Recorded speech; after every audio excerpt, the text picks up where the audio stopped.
রান্নার আয়োজনের সাথে আপনাদের সাথে দুটো কথা শেয়ার করি। আগে অনেক কথা বলতাম, আপনাদের সাথে শেয়ার করতাম। এখন হয়তো মাঝে মাঝে সময় হয়, সময় হয় না।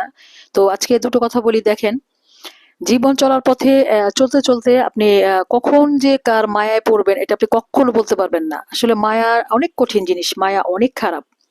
কে কখন কার মায়ায় পড়ে, কে কখন কার মায়ায় আবৃত হয় এটা কেউ বলতে পারবে না। দেখেন, বন্ধুত্ব, ভালোবাসার সম্পর্ক এটা তৈরি হয়, আবার এটা নষ্টও হয়। আপনি ইচ্ছা করলে আপনার বন্ধুত্ব, ভালোবাসার সম্পর্ক ভুলে যেতে পারবেন, নষ্ট করতে পারবেন। কিন্তু আপনি যখন কারোর প্রতি গভীরভাবে মায়ায় পড়ে যাবেন, আপনি তার থেকে বেরিয়ে আসতে আপনার অনেক কষ্ট হবে। মায়া অনেক কঠিন। তো সম্পর্ক এমনই, আপনি চাইলেই ভালোবাসা, বন্ধুত্ব ভুলে যেতে পারবেন, কিন্তু একজনের মায়া ভুলে যাওয়াটা অনেক কঠিন। তো এরকম ২-৪ কথা আপনার সাথে আসলে শেয়ার করতাম। এখন হয়তো সময় হয় না বা সময়ের তাগিদে বলতে পারি না। তো আজকের রান্নার এই ছোট্ট আয়োজনের সাথে আপনাদের ভাবলাম দুটো কথা শেয়ার করি। আজকে দেখেন কি রান্না করলাম। কাঁচা পাকা টমেটো দিয়ে একদম দেশি ট্যাংরা মাছ দিয়ে একটু ঝোল রান্না করলাম।